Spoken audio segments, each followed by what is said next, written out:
میرے حبیب کریم علیہ السلام نے جس عورت کو پسند کیا، جس عورت کی تعریف کی، جس عورت کی بابت میرے نبی نے ارشاد فرمایا، وہ بڑے خوبصورت لفظ ہیں، صاحب احکام القرآن نے لکھے ہیں۔ میرے حبیب پاک نے صحابہ کی محفل سجائی، مجمع کھچا کھچ مسجد بھر گئی۔ حضور نے فرمایا بول کے بتاؤ خیر النساء کون سی ہے، عورتوں میں سب سے اچھی بی بی کون سی ہے، بول کر کے بتاؤ۔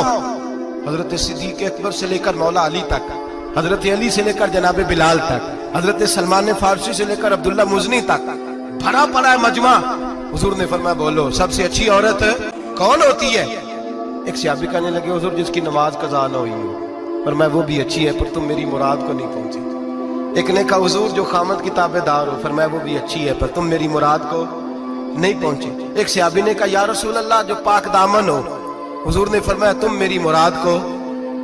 حضرت علی فرماتے ہیں جب سب کے جواب غلط ہو گئے تو میں قد میرا چھوٹا تھا، میں پیچھے بیٹھا تھا، میں گردن جھکا کے پیچھے سے نکل گیا۔ سیدہ طیبہ طاہرہ حضرت فاطمہ الزہرا رضی اللہ تعالی فرماتے ہیں بی بی صاحب کے پاس پہنچا، میں نے کہا فاطمہ حضور نے سوال کیا ہے۔ تو حضرت فاطمہ بھی گویا مسکرا کے کہنے لگی علم کے شہر کے دروازے تو آپ ہی ہیں، تو آپ یہاں آ گئے۔ کہا حضور نے سوال کیا ہے اور مجھ سے لے کر ابو بکر عمر عثمان غنی تمام کو کسی کو جواب نہیں آیا۔ حضور نے پوچھا بہترین عورت کون ہوتی ہے، بہترین خیر النساء بہترین بی بی کون ہوتی ہے؟ حضرت سیدہ فاطمہ کہنے لگی علی بڑی سادی سی بات تھی، سمجھ نہیں آئی؟ کہ فاطمہ بتلا دو اتنی سادی ہے تو۔ حضرت فاطمہ کہنے لگی سب سے بہترین عورت وہ ہوتی ہے نہ کبھی غیر محرم نے وہ بی بی دیکھی ہو۔ اگلے جملے بھی یاد رکھنے، اور فرمایا نہ اس بی بی نے کبھی کوئی غیر محرم دیکھا ہو۔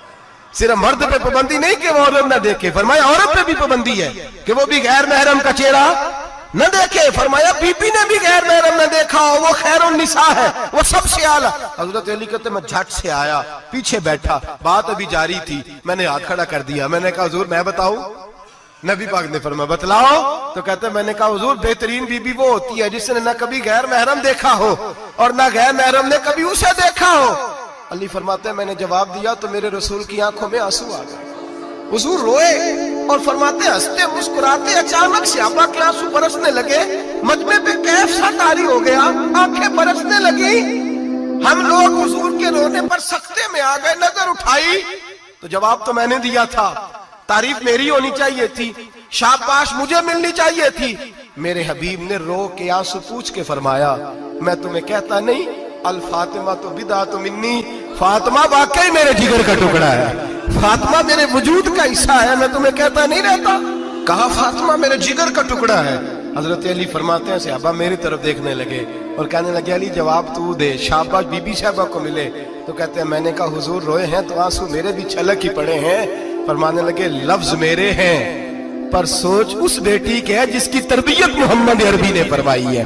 فرمایا جملے میرے ہیں میں بیان کر رہا ہوں لیکن پیچھے سوچ اس نور والی بیٹی کی ہے جس کو اپنے گھر کے اندر رہ کے آنگن میں رکھ کے رسول پاک نے پرورش فرمائی۔ حضرت فاطمہ فرماتی ہیں حضرت علی میرے پاس دوڑے آئے اور کہنے لگے فاطمہ چل مسجد، پتہ نہیں حضور کو کیا ہو گیا۔ حضور رو رو کے بے حال ہوگا اور حضور حجرے میں رو رہے ہیں اور ہچکیوں کی آواز مسجد میں آ رہی ہے، چل ذرا چل کے حضور کی بات دیکھ کیا ہوا ہے، ہماری تو طاقت نہیں اندر جانے کی۔ سیدہ طیبہ طاہرہ حضرت فاطمہ جھٹ سے پردہ اوڑا، حاضر خدمت ہوئی، اندر گئیں، کہتی ہیں حضور کے کندھے پہ ہاتھ رکھا تو محبوب بیٹی کے ہاتھ کی ٹھٹک محسوس کی، سر سجدے سے اٹھایا، فرمایا فاطمہ آ گئی ہو؟ حضور آئی، فرمایا چل بیٹی تو بھی ہاتھ اٹھا اور میری امت کی بیٹیوں کے لیے دعا مانگ، چل تو بھی ہاتھ اٹھا میری امت کی بہنوں ماؤں کے لیے دعا مانگ۔ محبوبہ کیا ہوا؟ میرے حبیب نے فرمایا رات مجھے دکھایا گیا ہے دوزخ میں کچھ بیبیاں ہیں، ان کے بال فرشتوں نے باندھے ہوئے ہیں اور انہیں گرز مار رہے ہیں، وہ چیختی چلاتی ہیں اور مدد کے لیے پکارتی ہیں، بڑی تکلیف میں ہیں۔